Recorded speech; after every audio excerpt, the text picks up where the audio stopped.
नमस्ते।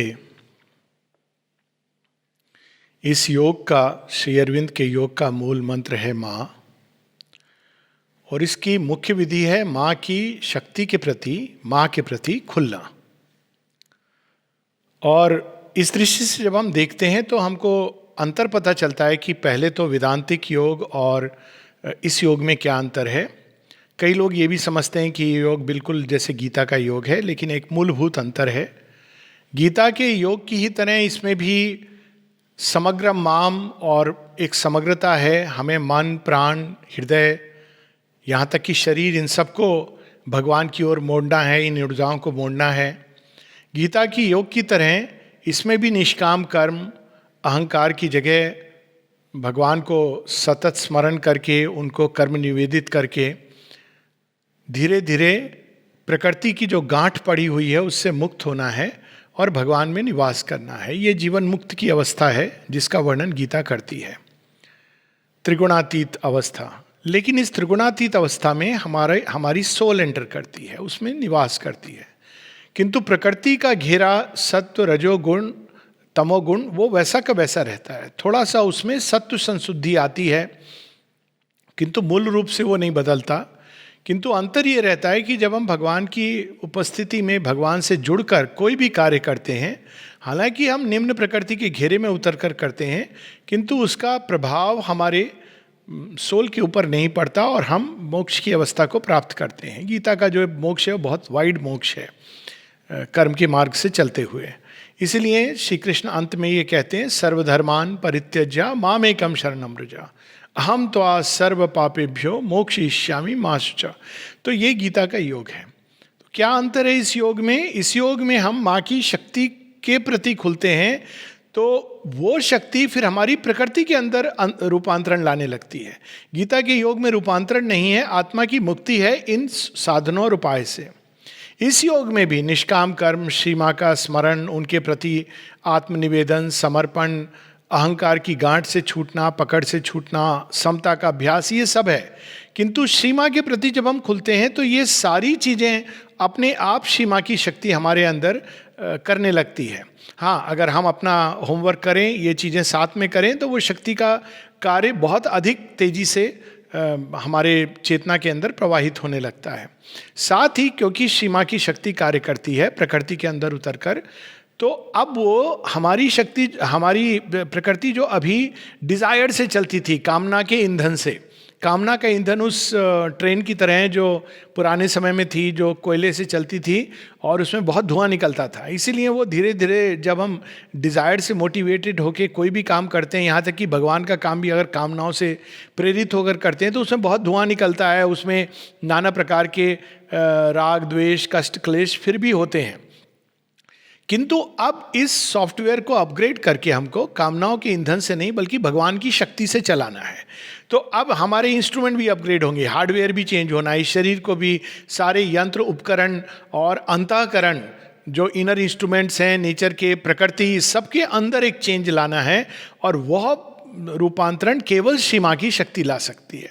ये एक बहुत मूलभूत अंतर है रूपांतरण और गीता के योग में। और हमारे यंत्र, करण, उपकरण, इन सब का चेंज, यानी इंक्लूडिंग हमारे शरीर का, क्योंकि अगर शरीर का हमारा हार्डवेयर सक्षम नहीं है और श्री माँ की शक्ति कार्य करने लगे और अगर ये सबल नहीं है, सक्षम नहीं है, तो ये टूट जाएगा, मन मस्तिष्क टूट जाएगा, हृदय टूट जाएगा, इसके फिजिकल बॉडी भी इसको बेयर नहीं कर पाएगा। इसलिए इन सब पे कार्य, डबल परफेक्शन की बात श्री अरविंद करते हैं, माता जी भी करती हैं, हायर और लोअर परफेक्शन, और दोनों एंड पर हमको काम करना है। एक और खुलना है श्री माँ के प्रति, दूसरी ओर हमको ये यंत्र, उपकरण इत्यादि हैं, इनके ऊपर भी काम करना है ताकि ये ग्रहणशील बने और टूट ना जाए। इनके अंदर विशालता लाना, ऋजुता लाना इत्यादि, ये इसका एक दूसरा पार्ट है। फिर भी अगर हम केवल इतना तक समझें तो ये योग बहुत सरल हो, अगर यही केवल करना है। किंतु रूपांतरणकारी योग में एक कठिनाई ये होती है कि संसार में जैसे भागवत शक्ति कार्य करती है, तो उसको बाधा पहुंचाने के लिए इस संसार में बहुत सारी आसुरिक शक्तियाँ भी हैं। इसको वैदिक ऋषि जानते थे। हालांकि मॉडर्न योग में, वेदांतिक योग में जितने भी, कम से कम मैंने जो देखे हैं लेखनी या टॉक्स वगैरह होती हैं इधर उधर अनेकों गुरुओं की, अब वो ये होस्टाइल और एडवर्स फोर्सेस की बात ही नहीं करते हैं, जबकि इनका एक बहुत बड़ा रोल है हमारे जीवन में। हम लोग आमतौर पर कर्म की सारी जिम्मेदारी मनुष्य के ऊपर डाल देते हैं, किंतु कर्म के पीछे जो प्रेरित करने वाली शक्तियाँ हैं, जैसे युधिष्ठिर जैसे सात्विक व्यक्ति को क्या हो गया था कि शायद शकुनी की संगति में बैठकर कि उसको उसके माइंड को इस प्रकार से एक एडवर्स फोर्स आसुरिक शक्ति पजेस कर लेती उस समय, थोड़े समय के लिए, कि वो उन चीज़ों को दांव पर लगा देता है जो वास्तव में उसकी थी ही नहीं। परंतु इन फोर्सेस का काम बहुत जटिल होता है, बहुत डिसेप्शन से होता है। कर्ण को किस प्रकार से उसकी जेनरोसिटी को ही वो पकड़ करके, मिसप्लेस जेनरोसिटी, वर्चुओसिटी, जिम्मेदारी का एहसास, ये इनका खेल बहुत ही विकट और बहुत ही छलने वाला होता है। इसीलिए इनको देख पाना, समझ पाना एक साधक के तब तक संभव नहीं होता जब तक वो बहुत एक तो विजिलेंट ना हो, सिंसियर ना हो। सिंसियरिटी यहाँ की वो नहीं है, योग केवल भगवान के लिए चाहता है। अगर वो किसी व्यक्तिगत महत्वाकांक्षा, नाम, नेम, फेम, इन चीज़ों के लिए योग की ओर मुड़ेगा, या जो साइड चीज़ें इससे मिलती हैं कि मैं योगी कहलाऊंगा, गुरु कहलाऊंगा इत्यादि, तो ये शक्तियाँ बहुत आराम से प्रवेश कर जाती हैं और एक आध्यात्मिक अहंकार के द्वार से हम लोगों के पतन का मार्ग खोलती हैं। तो ये शक्तियाँ कार्यरत होती हैं सारे विश्व में। वैसे किसी भी योग में ये कहीं ना कहीं काम करती हैं, इसीलिए इवन साधारण योग में ये कहा गया है बहुत कठिन है डगर पनघट की, क्योंकि वो रास्ता भगवान का लगता तो बहुत आसान है कि गई में पानी भरा और ले आई भगवान के लिए, लेकिन वो मटकी फूटी हुई है, तो जब तक मैं आती हूँ तो वो सारा पानी निकल जाता है। बड़ी सिंबॉलिक ये पोयम का एक हिस्सा है, बहुत कठिन है डगर पनघट की। लेकिन इस योग में और भी अधिक कठिन है, क्योंकि इस योग में केवल व्यक्तिगत मुक्ति नहीं है, बल्कि इस योग का एक पक्ष है कलेक्टिव योग है। ये रूपांतरण किसी एक व्यक्ति की उपलब्धि हो ही नहीं सकती, क्योंकि एक नई स्पेसी, नई प्रजाति का प्रकट होना है। जैसे मनुष्य प्रकट हुआ था पशु के बीच में, बंदरों के बीच में, तो कोई एक मनुष्य अचानक प्रकट हो जाएगा तो वो अजूबा होगा और उसके और मनुष्य जाति के बीच में कोई लिंक नहीं रहेगा। तो अनेकों विभिन्न सब स्पेसीज आएंगी, फिर मनुष्य आया। उसी प्रकार से मनुष्य और सुपरामेंटल बीइंग के बीच में ये अनेकों लेयर्स होंगे, और प्रारंभ में भी कुछ एटलीस्ट एक handful of humanity, Shri Arvind ने जैसे कहा था 100 कंप्लीट मैन, 1000 2000 टिपिंग पॉइंट कहते हैं इसको विज्ञान में, आवश्यक है। तो इस योग में ये शक्तियाँ और अधिक प्रबलता से कार्य करती हैं, क्योंकि इसका अर्थ ये हुआ कि एक तो हर एक व्यक्ति की किसी एस्पेक्ट पर विजय, मान लीजिए कोई व्यक्ति अपनी प्रकृति पे केवल ईगो के ऊपर काम कर रहा है, या ईगो तो फिर भी बड़ी चीज़ है, केवल एंगर के ऊपर कार्य कर रहा है कि मैं क्रोध ना करूं, तो उसकी ये विजय सारे संसार के लिए इस चीज़ को आसान बना देती है। या कोई व्यक्ति अपने अंदर विरोधी टेंडेंसीज को, झगड़ा करने की टेंडेंसीज को, डिविजिव फोर्सेस को अधिकृत कर रहा है, उनकी जगह यूनिटी ला रहा है, तो वो सारे संसार में एक प्रकार से यूनिटी की शक्तियों को बढ़ावा देती है। और वहीं दूसरी ओर अगर एक भी व्यक्ति या कुछ व्यक्ति इस योग में आगे निकल जाते हैं, तो पूरे संसार में वो एक ऐसा ऊर्जा क्षेत्र क्रिएट करते हैं। ठीक वैसे जैसे प्रकाश का एक कण चिंगारी काफ़ी है, अगर लकड़ियाँ तैयार हैं तो उसमें आग लगाने के लिए। कई बार लोग ये सोचते हैं कि हम लोग हैंडफुल हैं, हैंडफुल बेटर होता है, क्योंकि अगर बहुत सारे लोग जुड़ जाते हैं एक रिलीजन की तरह, तो कई बार योग अपने मार्ग से भटक जाता है। किंतु अगर हैंडफुल हैं लेकिन सच्चे हैं, वो जानते हैं कि योग क्या है और उस दिशा में बढ़ना चाहते हैं, तो कुछ एक ज्योति शिखाएं बहुत बड़ा ज्वाल प्रकट कर सकती हैं, विशेषकर अगर ये ज्योति शिखाएं सूर्य से जुड़ जाएं। तो इस योग में हम लोग अपनी अपनी एस्पिरेशन, जो ज्योति शिखा है, इसको श्रीमा रूपी, श्री अरविंद श्रीमा रूपी सूर्य से जोड़ देते हैं, और फिर वो अनंत ऊर्जा प्रवाहित होकर रूपांतरण की ओर ले जाती है। ये विरोधी शक्तियाँ कई प्रकार की हैं। श्री अरविंद होस्टाइल फोर्सेस और एडवर्स फोर्सेस कहते हैं। हमारे ट्रेडिशन अगर हम जाएं रामायण, और रामायण में हम पढ़ेंगे कि यज्ञ कर रहे हैं विश्वामित्र, उस समय अनेकों असुर आ रहे हैं जो मांस, मदरा इत्यादि डाल के यज्ञ को नष्ट कर रहे हैं। तो ये यज्ञ क्या है? हमारे अंदर जो अभिप्सा की अग्नि है, और ये मांस, मदरा इत्यादि क्या है? ये वो चेतना जो स्थूल है, जो केवल स्थूल चीज़ों के लिए, भोग विलास के लिए उस तरफ मुड़ी हुई है, और वो उस पर डाल करके वो उसकी अतिशय हमारे शरीर के अंदर मन प्राण में लाकर इस यज्ञ को नष्ट करने की चेष्टा करते हैं। उस समय छात्र तेज चाहिए, इसीलिए इस योग में श्री अरविंद बताते हैं कि one has to be like एक हीरो, एक जो योद्धा होता है, एक योद्धा की तरह एक आवश्यक है, खासकर इस योग में, क्योंकि ये कांस्टेंट बैटल है, एक युद्ध है। अब इसी श्रृंखला में अगर पुराने उसमें हम देखें तो डिवीजन आता था आसुरिक शक्तियाँ। आसुरिक शक्तियाँ कहाँ कार्य करती है? मन के ऊपर। असुर बहुत ब्रिलियंट होते हैं, इंटेलेक्चुअल होते हैं, हार्वर्ड यूनिवर्सिटी के ग्रेजुएट होते हैं, जेएनयू के प्रोफेसर होते हैं।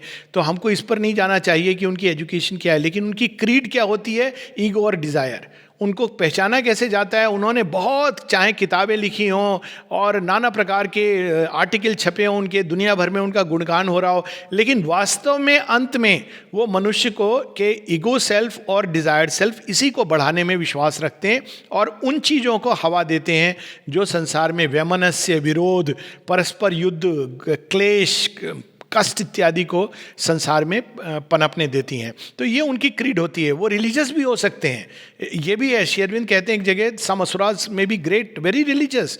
रावण बहुत रिलीजियस था, लेकिन अहंकार का इतना अहंकार था कि वो 10 चीज था।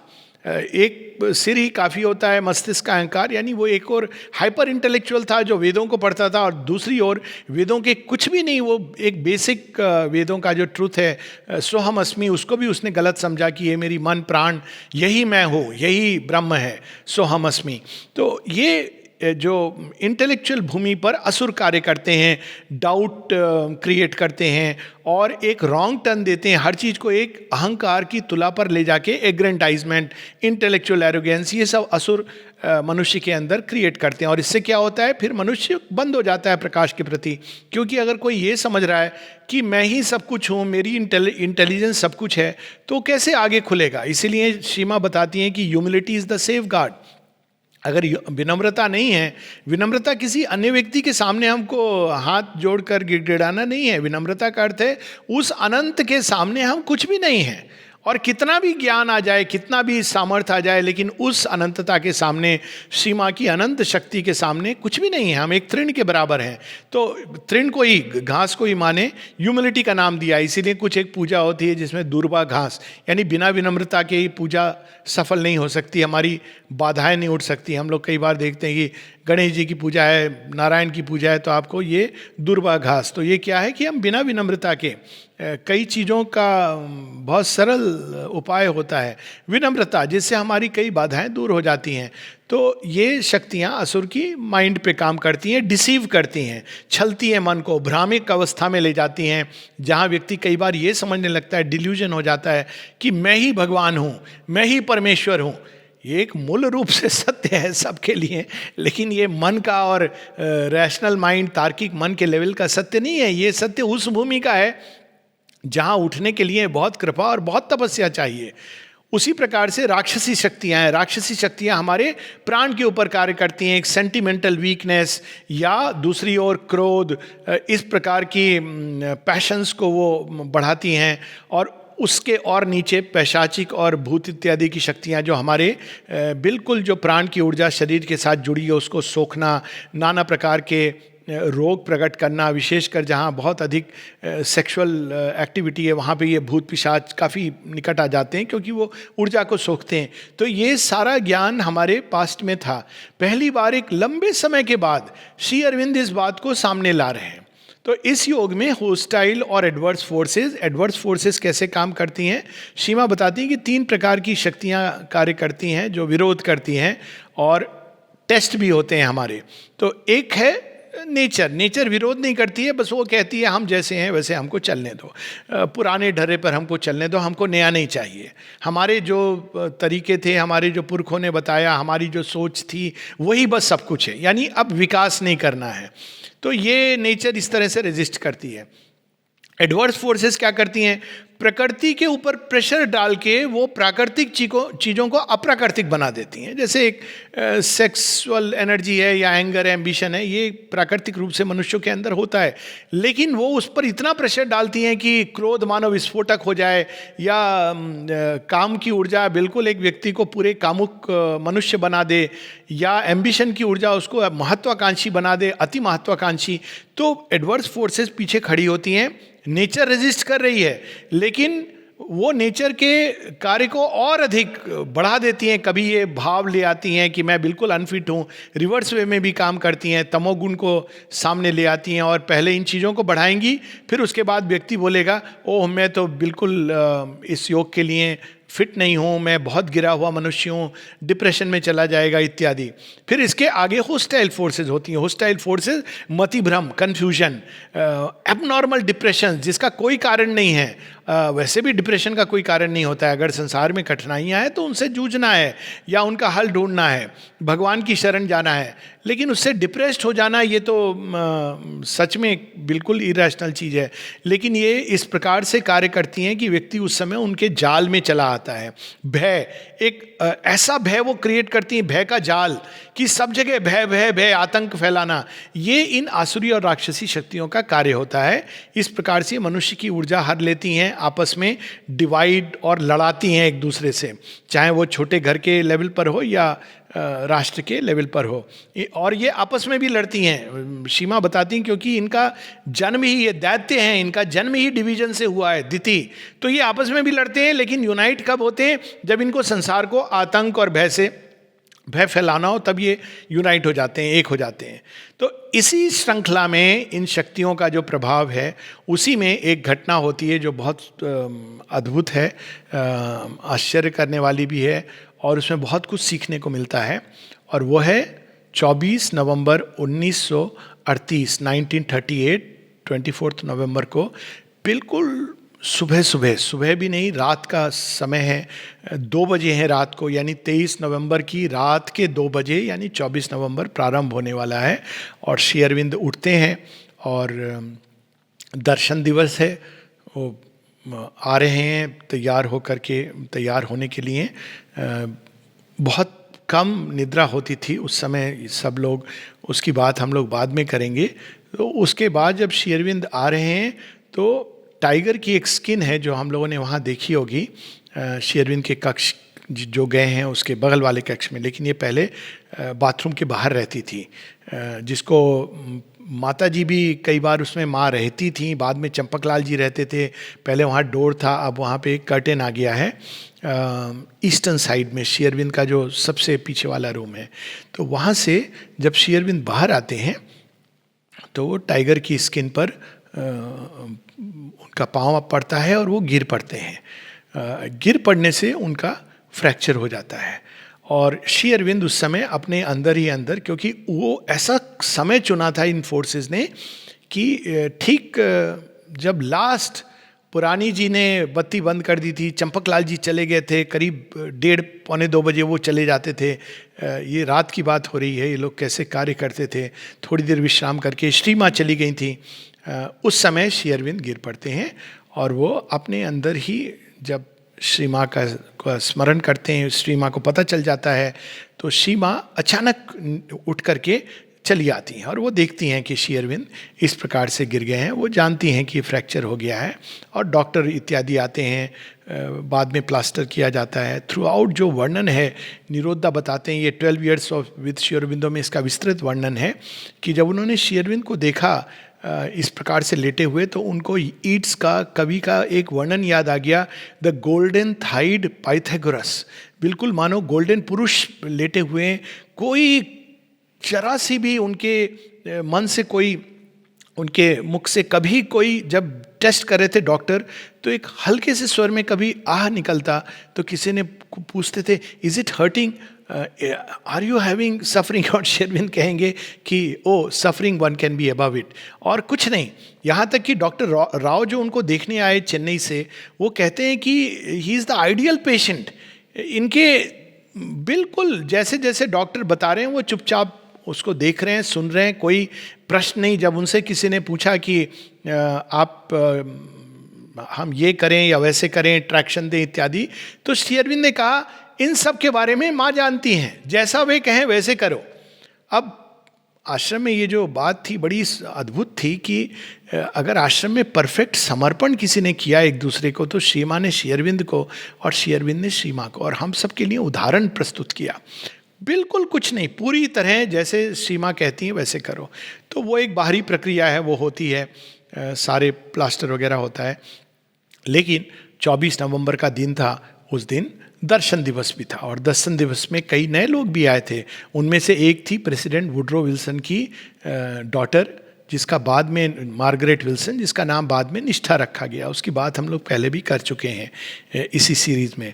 तो वो पहली बार आई थी। उसने एसेज ऑन द गीता में श्री अरविंद का एक वाक्य था जो बहुत ही पावरफुल लगा था उसको। मेन पुस्तक जो उसको भाई थी वो एसेज ऑन द गीता, परंतु ये वाक्य abandon all dharmas and take refuge in me alone, सर्वधर्मान परित्यज्य मामेकम शरणम व्रजा। तो वो भी आई थी, उसका पहला दर्शन था। और भी ऐसे लोग थे जो पहली बार आए थे। वो सब बाहर से थोड़े निराश, लेकिन निष्ठा का एटीट्यूड ऐसा था, वो बताते हैं कि बिल्कुल समता के भाव से। यानी उसने अमेरिका में रहते हुए गीता केवल पढ़ी नहीं थी, आत्मसात की थी कि ठीक है जैसी भगवान की इच्छा।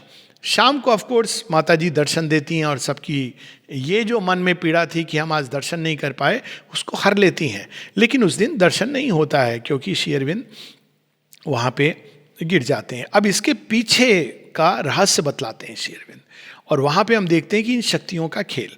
रहस्य ये है कि 1935 से ही द्वितीय विश्व युद्ध के बादल मंडराने लगे थे।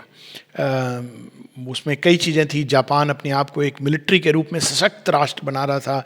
जर्मनी अभी तक भूल नहीं पाया था अपनी हार को, ट्रीटीज ऑफ वर्सेलिस को भूल नहीं पाया था। और साथ में हिटलर जैसा एक व्यक्ति जो बहुत अच्छा मीडियम था आसुरिक शक्तियों का, वो अचानक विश्व मंच पे आ गया था। और भी कई चीज़ें थी जो एकदम बादल उमड़ घुमड़ के आ रहे थे, और श्री अरविंद इन शक्तियों को, इस युद्ध को टालने की पूरी चेष्टा कर रहे थे। वास्तव में ये युद्ध दिसंबर में 1938 में ही प्रारंभ होने वाला था, किंतु श्री अरविंद ने इसको पुश कर दिया था। और ये एक्चुअली डॉक्यूमेंटेड फैक्ट है कि ये युद्ध के सभी कारण ऐसे प्रस्तुत हो गए थे कि दिसंबर 1938 में युद्ध प्रारंभ होता, लेकिन अंत में ये प्रारंभ होता है लगभग एक साल के बाद, सितंबर 1939 में। लगभग एक साल ये टल गया था। और चूंकि श्री अरविंद श्री माँ इसको देख चुके थे और जानते थे बहुत पहले से, वो जब लोग सिंपैथाइज करते थे जर्मनी के साथ 1936 में, एक बार निरुद्धा ने पूछा उनसे कि आप 6-6 घंटे बैठ करके आंखें खुली करके इस प्रकार से ध्यानस्थ होते हैं, क्या आप जर्मनी को अपनी फोर्सेस भेज रहे हैं? श्री अरविंद कहते हैं क्या मैं डेविल को अपनी फोर्सेस भेजूं? इससे तो बेहतर ये है कि मैं सीधा असुरों को इनवाइट कर लूं।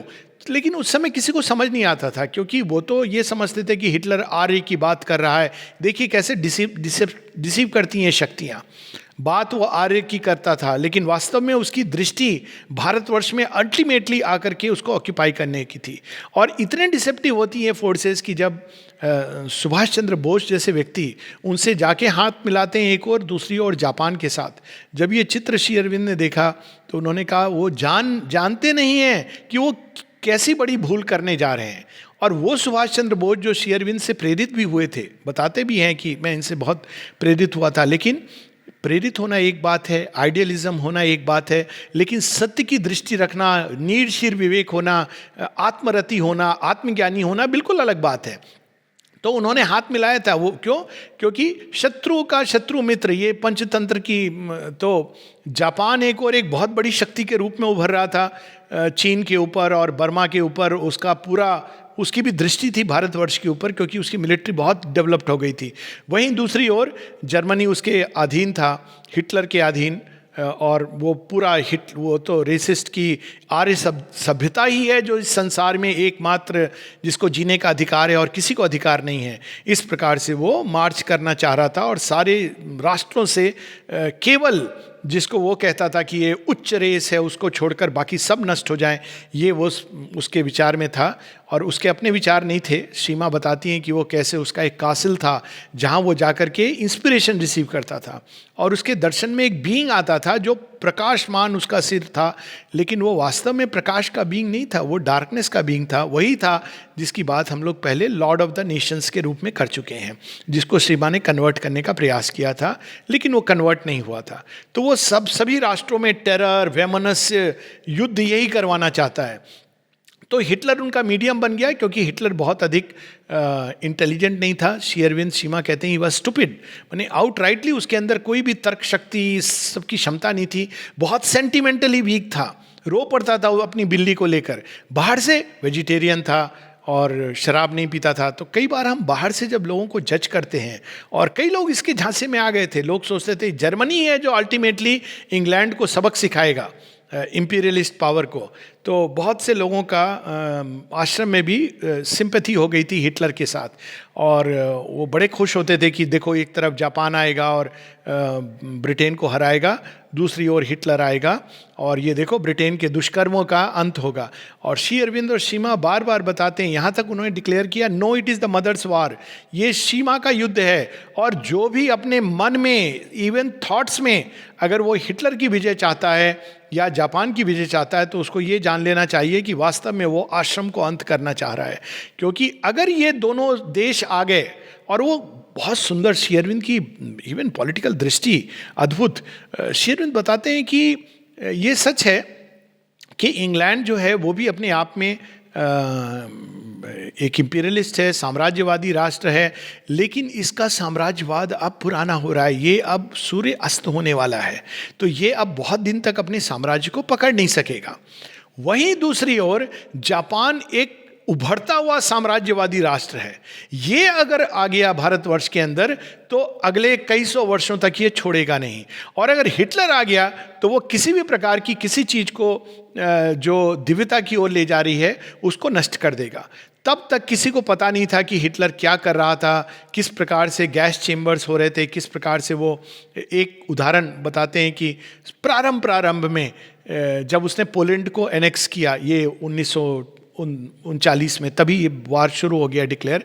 जब वो पोलैंड के अंदर आया तो कुछ लोगों ने गांधी जी से प्रेरणा प्राप्त करके कि नहीं हम आने देंगे, हमारे हृदय के अंदर प्रेम रखेंगे उसके लिए। ये शेरविन से चर्चा भी किसी ने कि गांधी ऐसा कह रहे हैं। शेरविन ने कहा कि मालूम नहीं उनको कि वो क्या कह रहे हैं, हिटलर इससे अच्छा कोई अवसर नहीं देखेगा अंदर आके सब कुछ हड़पने के लिए।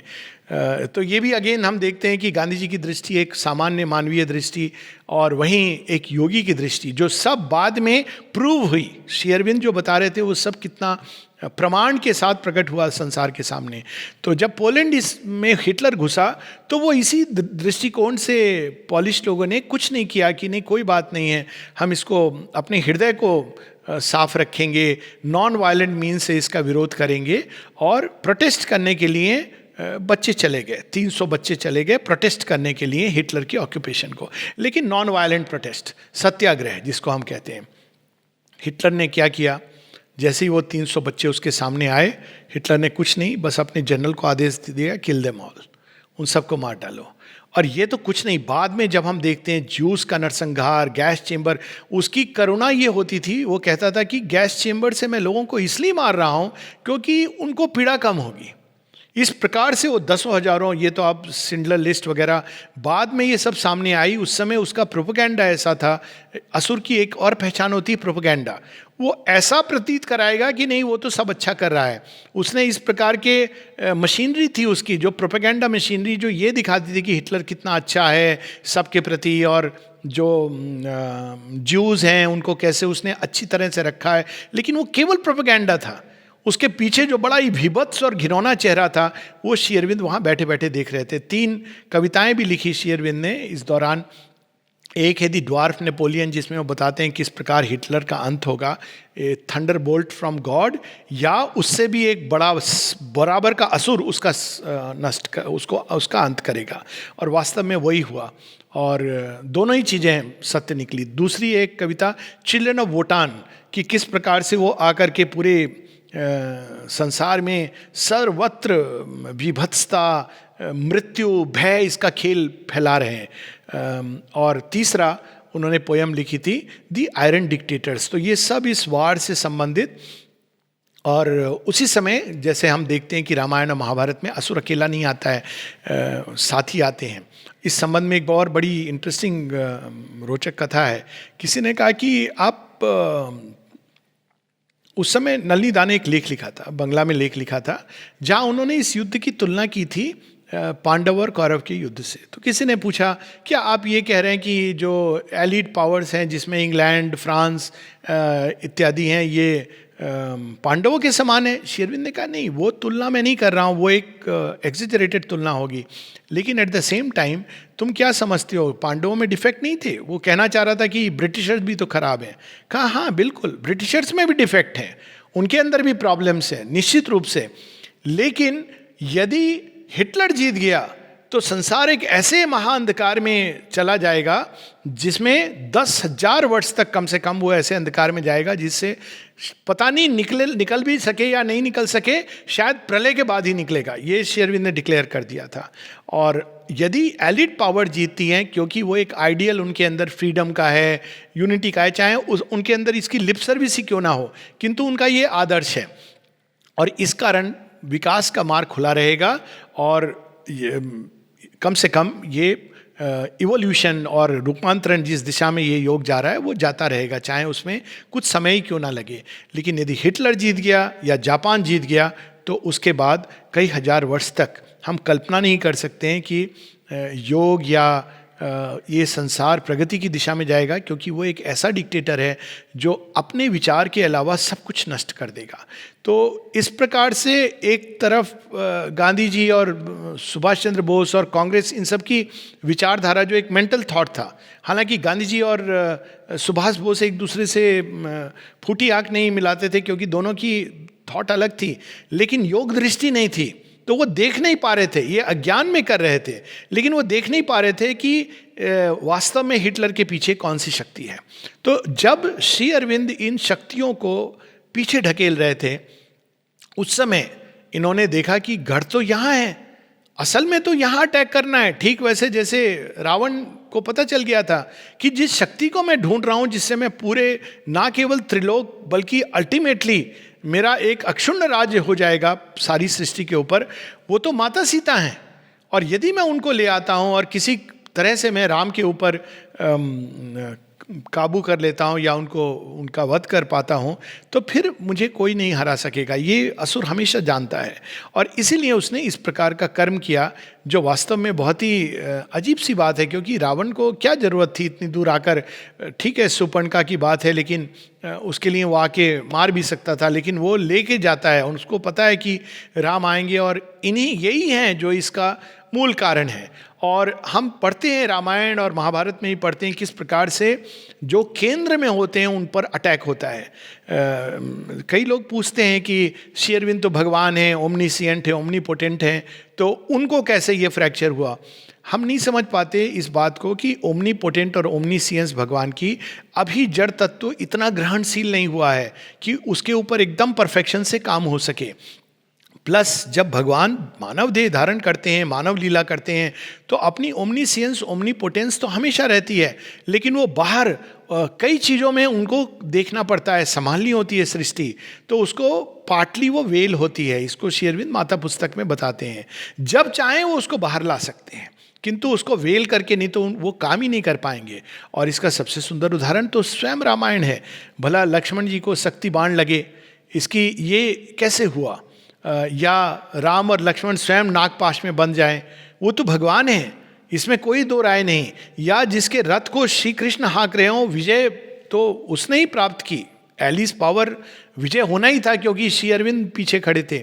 लेकिन अगर हम दूसरी दृष्टि से देखें तो महाभारत में भी ऐसे ऐसे लोगों का वध हुआ, धृष्टद्युम्न मरता है, अभिमन्यु मरता है, बहुत सारे ऐसे योद्धा मर जाते हैं जिनको शायद नहीं मरना चाहिए था, जो अच्छे योद्धा थे।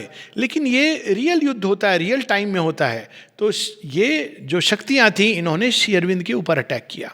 अटैक करने का दिन उन्होंने क्यों चुना, ये श्री अरविंद बताते हैं। ये पहले के उनके पत्र हैं, 1932, उसके भी पहले के। दर्शन दिवस की बात हम लोग बाद में करेंगे, लेकिन दर्शन के पहले, ठीक पहले, श्री अरविंद बताते हैं कि इन विरोधी शक्तियों का आक्रमण बहुत प्रबल हो जाता है और वो अपनी फुल इंटेंसिटी पर होती हैं क्योंकि वे नहीं चाहती हैं।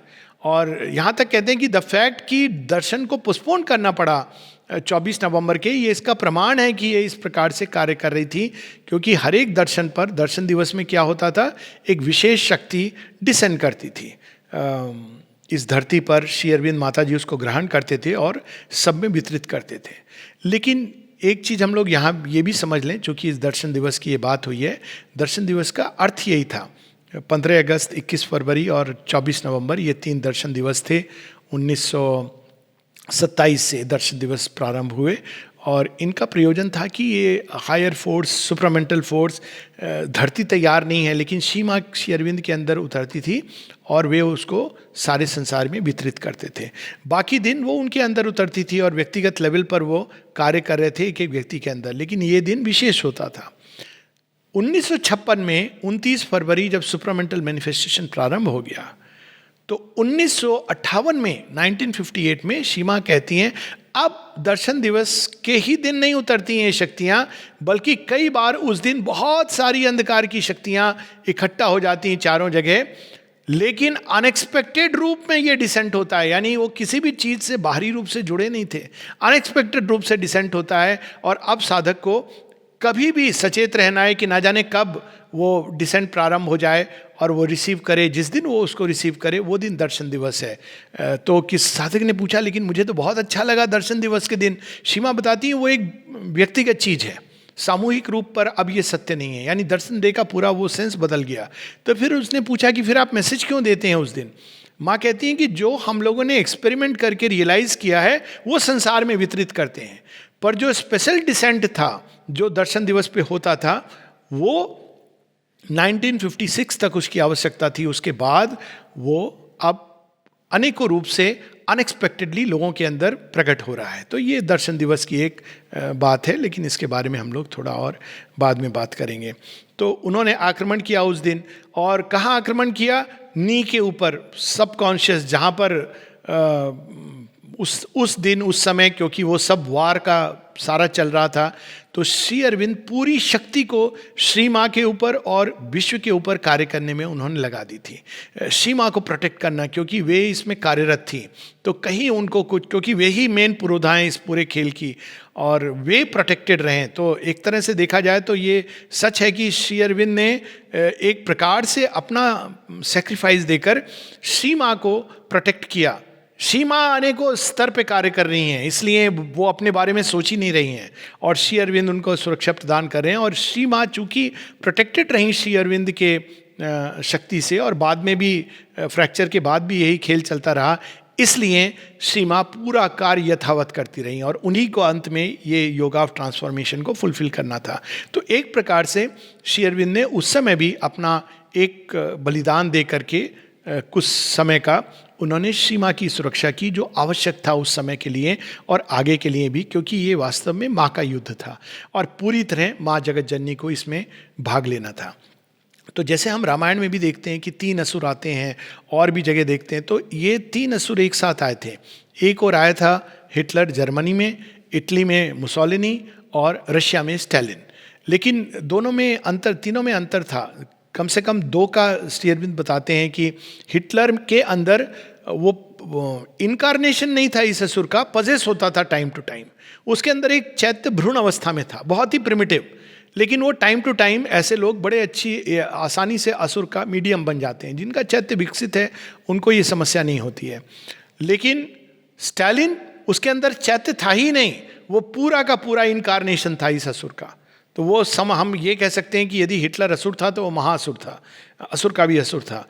और ये सारे तीनों आए थे और तीनों एक साथ मिल करके युद्ध करना चाह रहे थे। जब एक बार किसी ने पूछा कि यदि जर्मनी और रशिया हाथ मिला लें तो कितना अच्छा रहेगा, ये युद्ध प्रारंभ होने के पहले, श्री अरविंद कहते हैं यदि ऐसा हो गया तो संसार के लिए कोई होप नहीं रहेगा। होप यही है कि अगर ये दोनों आपस में लड़े, और इस युद्ध में अंततः यही होता है। युद्ध काफ़ी चलता है, बड़ा विभत्स युद्ध था, करोड़ों लोग लोगों की मृत्यु होती है, इसके विस्तार में मैं नहीं जाना चाहता हूँ। और कैसे कैसे इसमें पर्ल हार्बर का इंसिडेंस होता है 1941 में, कैसे विंस्टन चर्चिल पहले इंस्ट्रूमेंट बनते हैं। अगेन हम देखें हमारे मानसिक मापदंड, विंस्टन चर्चिल भारत को पसंद नहीं करते थे, लेकिन उनके अंदर ओरिएंट की तरफ एक झुकाव था। भारत के संसाधन वो ब्रिटेन में ले आते थे, ये सब उनके अंदर डिफेक्ट था। शराब पीते थे काफ़ी बिना किसी हेजिटेशन के, उनके अंदर और भी कई डिफेक्ट्स थे नेचर के, अहंकार भी था, लेकिन उनके अंदर जो उनका प्राण था उसके अंदर एक करेज थी, अद्भुत करेज थी। और श्री अरविंद ने उनको अपना इंस्ट्रूमेंट बनाया। वो सारी स्पीचेज जो देते थे, एक समय था जब श्री अरविंद डायरेक्टली उनके माइंड में ट्रांसफ़र करते थे और अगले दिन पवित्रदा एक रेडियो लाकर स्पीच सुनते थे और श्री अरविंद बताते थे हाँ इसने ठीक ठीक रिसीव किया, यहाँ ये रिसीव किया, यहाँ वो नहीं किया। और इसके साक्षी स्वयं पवित्रदा और उदारदा ये दोनों हैं कि किस प्रकार से श्री अरविंद स्पीचेज माइंड से उसके दिमाग में डालते थे। और अगर उस समय की हम इसकी विंस्टन चर्चिल की स्पीचेस देखें, अद्भुत हैं। वो कहता है कि हम अंत तक लड़ेंगे क्योंकि हम विक्ट्री के लिए लड़ेंगे, और हम ये केवल इंग्लैंड की विक्ट्री के नहीं लड़ रहे हैं, हम मानव मूल्यों के आदर्श उनके लिए हम ये युद्ध लड़ रहे हैं। और वो बहुत अच्छा इंस्ट्रूमेंट बन गया उस समय। लोगों ने ये भी पूछा कि हिटलर को तो पसंद नहीं है इंडिया। श्री अरविंद ने कहा इस समय इंडिया की बात ही नहीं है, उसको किनारे कर दो। और फिर वो उदाहरण देते हैं कि पांडव भी थे, उनके अंदर भी डिफेक्ट थे, बहुत से लोग थे, द्रुपद थे, विराट थे। ये तो द्रुपद अपने ईगो के लिए लड़ रहे थे, जेलसी के लिए लड़ रहे थे। विराट का अपना कुछ, शिखंडी का अपना एक एजेंडा था, धृष्टद्युम्न का अपना एजेंडा था, विराट का अपना एजेंडा था।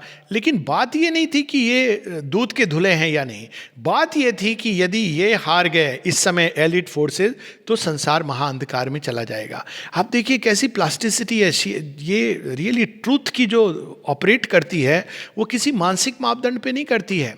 श्री अरविंद स्वयं कहते हैं कि मैं स्वयं ब्रिटिश एम्पायर के विरुद्ध लड़ा हूँ, लेकिन इस समय मैं उनके साथ खड़ा हूँ। और उन्होंने इस प्रकार से यहाँ तक कि जो वार फंड था ब्रिटेन का, उसमें एक टोकन कंट्रीब्यूशन भी दिया और पत्र भी लिखा कि इस समय मैं पूरी तरह एलिट फोर्सेस के साथ हूँ। और वास्तव में उसका परिणाम तो होना ही था। तो 1941 में हम देखते हैं कि पर्ल हार्बर होता है, जहाँ जापान ने न जाने क्यों अमेरिका पर बॉम्बिंग की। करीब 2300 अमेरिकन नेवी के लोग खड़े खड़े मर गए, क्योंकि उनको कल्पना भी नहीं थी कि जापान से विमान आकर के बॉम्ब कर देंगे। और जैसी लेकिन ये हुआ, अमेरिका युद्ध में आ गया, और युद्ध का अंत भी अमेरिका ने किया जब 1945 में, आई थिंक अगस्त 1 या 7 तारीख होगी, जब उसने हिरोशिमा और नागासाकी पर एटम बम गिराया। पहला एटम बम था। हम कह सकते हैं कि आधुनिक समय का ब्रह्मास्त्र है, लेकिन ये आवश्यकता था। श्री अरविंद एक जगह बताते हैं कि वास्तव में ये आणविक शक्ति मनुष्य के पास आनी थी, लेकिन बाद में आनी थी, पर ये देनी पड़ी। यानी अगर हम बाहर से देखें तो ये देनी पड़ी, क्योंकि यदि वो एलिट फोर्सेस के पास नहीं जाती तो ये आसुरिक शक्तियाँ इस पर कब्जा कर लेती। और वास्तव में हिटलर खोज रहा था। अगर हम देखें, आइंस्टीन वास्तव में एक ज्यू था, ऑस्ट्रियन, और उसने शिफ्ट किया। यानी ये शक्ति अगर इनके हाथ में आ जाती तो ये संसार का क्या हाल होता। तो उस समय की जो अवस्था थी, तो पर्ल हार्बर हुआ, उसके बाद अमेरिका युद्ध में आया, और अंत में उसका अंत भी अमेरिका ने किया। इंग्लैंड के ऊपर, फ्रांस के ऊपर कई सारे डिक्लेरेशन कि मैं इंग्लैंड पर कब्जा करूंगा। जो डेट फिक्स करता था हिटलर, वो 15 अगस्त को फिक्स करता था। और श्री अरविंद बार बार कहते हैं मुस्कुरा कर कि देखो प्रमाण है। लेकिन उसी तरह कई उसकी हैवी लॉसेज जो हुई, एक बार 170 उसके युद्धपोत नष्ट हुए, और वो भी 15 अगस्त के दिन। और श्री अरविंद बताते हैं दोनों जापान और जर्मनी उस समय किस प्रकार से 15 अगस्त की डेट फिक्स करते थे कि ये डेट ऑकल्ट वर्ल्ड में इस तिथि का बहुत महत्व है। और इसकी बात हम लोग थोड़ा बाद में करेंगे। लेकिन ये था कि इनको पता था, जो असुर था, कि मूल कहाँ पर समस्या है, कौन है जो इस संसार को दिव्यता की ओर ले जा रहा है। और हिटलर वास्तव में जब विक्षिप्त होता था तो वो विक्षिप्त अवस्था में झाग निकलते थे, कारपेट को काटने लगता था, लौटने लगता था ज़मीन पर। और उस समय वो इंडिया इंडिया कहता था। उसको वास्तव में इंडिया आना था, लेकिन वो पूरा रूट बना रहा था, पूरे यूरोप को कब्जा करता हुआ, तुर्की और अंत में रूस के थ्रू वो इंडिया आना चाहता था। लेकिन श्री माँ ने क्या किया, डिवाइन डिप्लोमेसी, उस समय ये पूरा उनका युद्ध था। माँ ज़्यादातर समय उस समय ट्रांस में रहती थी, और वो जब प्रवेश करती थी कक्ष में श्री अरविंद के जाती थी, तो कई बार लोगों को ये भी लगता था कि वो ऐसे स्वे कर रही हैं कहीं कुछ हो ना जाए, और हजारों हजारों कॉल्स आते थे। सीमा से जब किसी ने पूछा तो सीमा कहती है, मैं क्या करूं, मुझे युद्ध क्षेत्र से इतनी कॉल्स आती हैं। एक कहानी बताती हैं, दो तो हम लोग जानते हैं, मेजर जॉन कैली की और एंटोनियो सिल्वियो, जिसकी किताब भी है द लॉस्ट फुटस्टेप, और मैगी लिची ने भी एक किताब लिखी है the light that shown into the एबिस, जिसमें बहुत विस्तार से इसका वर्णन है। जॉर्ज वैन ब्रेकेम ने भी एक किताब लिखी है हिटलर्स गॉड, उसमें ये सब चीज़ों का वर्णन है। उसने स्वास्तिक का रिवर्स चेंज करके, स्वास्तिक जिसको उसका सिंबल था, अब देखिए आर्य शब्द भी यूज़ कर रहा था, सुपरमैन की बात कर रहा है, और स्वास्तिक को शिफ्ट कर रहा है। ये सारे शब्द जो श्री अरविंद ने यूज़ किए हैं या सनातन धर्म के सिंबल हैं। तो स्वास्तिक क्या था, सीमा बताती हैं कि जो नॉर्मल स्वास्तिक है वो क्लॉकवाइज डायरेक्शन में घूमता है, यानी अगर वो देखें स्वास्तिक एक डायनामिक सिंबल है जो घड़ी की सुई के, इसीलिए हम लोग जब परिक्रमा करते हैं कहीं पर भी मंदिरों में या कहीं, तो हम क्लॉकवाइज डायरेक्शन में जाते हैं, यानी वो विकास की दिशा में हम जा रहे हैं। लेकिन उसका स्वास्तिक वो टेढ़ा था, तो माँ कहती है एडवर्स फोर्स, और रिवर्स स्वास्तिक बिल्कुल अपोजिट फोर्स का है, यानी वो क्लॉक को दूसरी दिशा में ले जा रहा है। तो ये देखिए हम लोग करते हैं परिक्रमा इस प्रकार से, लेकिन हम कभी जानते नहीं इन चीज़ों के पीछे सत्य। सीमा श्री अरविंद बताते हैं, तो ये हिटलर का सिंबल था, और सारी वो प्रेरणा वहाँ से करके अंत में सीमा क्या करती हैं कि इसको हिटलर को उस बीइंग का रूप धर के आती हैं, और हिटलर को प्रेरित करती हैं कि तुम जाओ अटैक करो रशिया के ऊपर।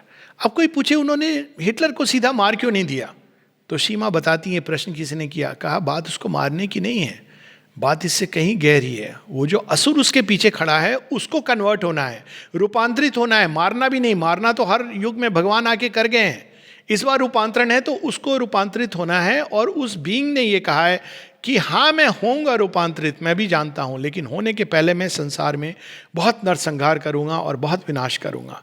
अंत में मुझे भी पता है कि मुझे सरेंडर करना है। तो ये उसी का श्रृंखला का एक भाग था। तो बात ये नहीं थी कि हिटलर मरेगा दूसरा इंस्ट्रूमेंट बन जाएगा।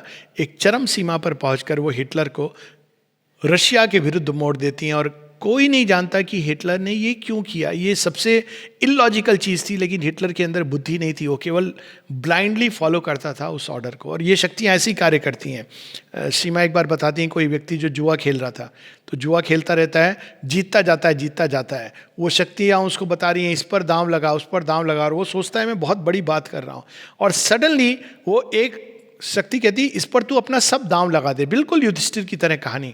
और वो जैसे ही दांव लगाता है सब हार जाता है। फिर वही शक्ति उसको कहती है, विरोधी शक्ति, अब तो अपनी आत्महत्या कर ले, जीवन जीने का क्या लाभ है, और वो अपनी आत्महत्या कर लेता है। तो ये शक्तियाँ इतनी डिसेप्टिव होती हैं, आपको ये प्रतीत करा सकती हैं कि आप की सारी विजय हो रही है, लेकिन उस विजय के अंदर उन्होंने कहीं ना कहीं हार का बीज डाल दिया है। तो इसी प्रकार से हिटलर जब मुड़ता है रशिया की तरफ, तो बड़ी फेमस एक बैटल होती है जिसका नाम है बैटल ऑफ स्टालिनग्राड। ये सब डॉक्यूमेंटेड है और विस्तार से पढ़ने की चीज़ है, जिसमें बहुत अद्भुत युद्ध होता है, लेकिन अंत में हिटलर की पराजय होती है।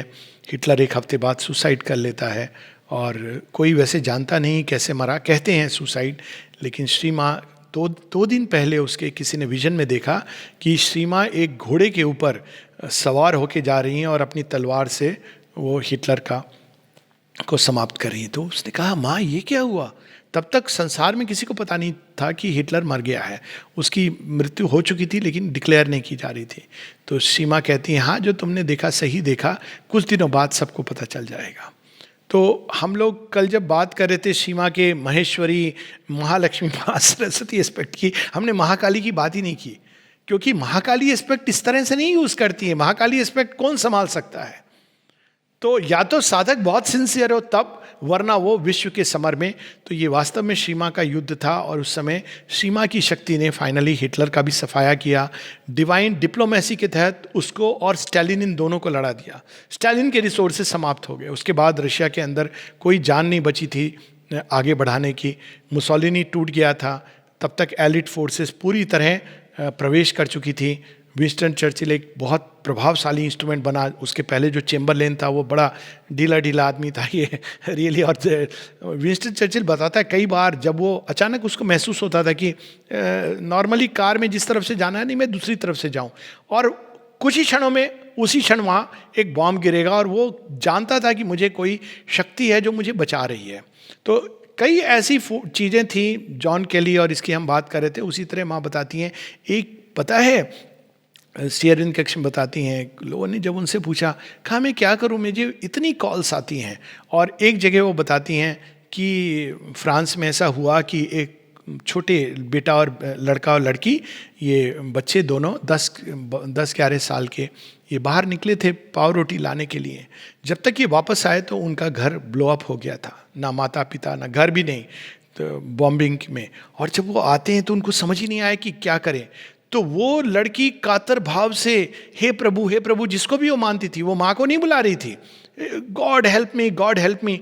माँ कहती है लेकिन मैं क्या करूँ, कोई भी अगर भगवान को किसी भी रूप में अगर पुकारता है तो पुकार मेरे पास आती है। तो मुझे तत्क्षण जाना पड़ा, उस बच्चों के लिए कुछ अरेंजमेंट करना पड़ा, और मैं वो अरेंजमेंट करके अभी आ रही हूँ। अब सोचिए, ये तो उस समय की बात है। अब जब माँ अपने सुपरामेंटल बॉडी में विद्यमान है तो कौन सी सी पुकार है जिसको वो रिस्पॉन्ड नहीं करेंगी। तो ये सारी सीमा के युद्ध की बहुत बहुत इंटरेस्टिंग कहानी है, बहुत रोचक है कई लेवल्स पर। हम लोग इसका थोड़ा सा भाग 12 ईयर्स विथ श्री अरबिंदो, इसमें बहुत विस्तार में इसका वर्णन है। एक जगह माँ बताती हैं, ये पेज 127 पर है, श्री अरविंद के साथ 12 वर्ष। जब कोई डिसाइपल को समझ नहीं आ रहा है कि इसमें क्या समस्या है, अगर हम हिटलर के साथ दे रहे हैं, इतना सीरियस होने की, ये शुरू की बात है। माँ कहती हैं सीरियस हो गई और तनिक सिवियरिटी से बोली, ऐसी चीजें हैं जो तुम्हारे जन्म लेने के बहुत पहले निश्चित हो गई थी। हम उन पे कब से प्रयास कर रहे हैं, कार्यरत हैं, नए जगत की बात कर रही हैं। अब तुम अपनी छोटी सी बुद्धि और विश्वास के आधार पर ये सब कह रहे हो कि वो कुछ भी नहीं है, और श्री अरविंद और मैं गलत हैं, और तुम सही हो अपने जजमेंट में। और आगे वो बताती हैं कि ये युद्ध क्या है, और अगर ये जीत जाता है तो इसका क्या परिणाम होगा। हिटलर के बारे में बताती हैं कि लेकिन तुम लोग इस बात को छोड़ दो, leave all that to the divine, ये भगवान के ऊपर छोड़ दो। चर्चिल एक मनुष्य है, वो योगी नहीं है जो अपने नेचर को रूपांतरित करना चाह रहा हो, तो उसके अंदर डिफेक्ट्स हैं, किंतु अभी आज के दिन वो उस राष्ट्र की आत्मा का प्रतिनिधित्व कर रहा है जो असुर के विरुद्ध लड़ रही है। वो भगवान के द्वारा डायरेक्टली गाइडेड हो रहा है, और उसकी आत्मा रिस्पॉन्ड कर रही है बहुत सुंदर ढंग से। All concentration must be now to help the allies, हम सबके विचार एकजुट होकर, भावना एकजुट होकर एलिस के साथ होनी चाहिए उस विक्ट्री के लिए जो अल्टीमेटली एश्योर की जा चुकी है, ये भी वो कहती हैं। किंतु हमारे तरफ से कोई ढील नहीं होनी चाहिए, ना ही हमारे तरफ से असुर के प्रति कुछ भी खुला होना चाहिए। जब युद्ध हो जाएगा तब हम देखेंगे कि चर्चिल की आत्मा अभी भी इस विकास के उसमें आगे रहने के लिए तैयार है, भगवान के साथ गाइड होने के लिए, या फिर नहीं तैयार है। और अगर वो तैयार होगी, प्रस्तुत होगी, तो बहुत तीव्रता से विकास की दिशा में जाएगी। किंतु आमतौर पर पृथ्वी पे ऐसा नहीं होता। उसकी मानवीय बुद्धि और उसका प्राणिक संकल्प, ये सब उसको क्राइसिस के बाद कुछ आगे तक ले जाएगा। उसके बाद वो वापस अपने साधारण मनुष्य के रूप में आ जाएगा, किंतु जो उसने विकास किया है इस दौरान, उस विकास के साथ। और एग्जैक्टली यही चीज चर्चिल के साथ हुई इस युद्ध के अंत में। अंत में हम लोग ये एक और छोटा सा पैसेज पढ़ लें। उसी समय इवनिंग टॉक्स भी होती हैं, उस संबंध में श्री अरविंद बताते हैं। किसी ने प्रश्न पूछा, हिटलर ये डिक्लेयर करता है कि अगस्त 15 को यह युद्ध समाप्त हो जाएगा, 1940 की बात है, और शांति आ जाएगी। श्री अरविंद, ये इसका लक्षण है कि वो हमारे कार्य का शत्रु है, क्योंकि लोग समझ रहे थे कि अरे वाह, वो तो अगस्त 15 की बात कर रहा है तो मित्र है, लेकिन श्री अरविंद बताते हैं इसका लक्षण है कि वो हमारा शत्रु है। देखिए, असुर इमिटेट करता है स्पिरिचुअल चीज़ों को।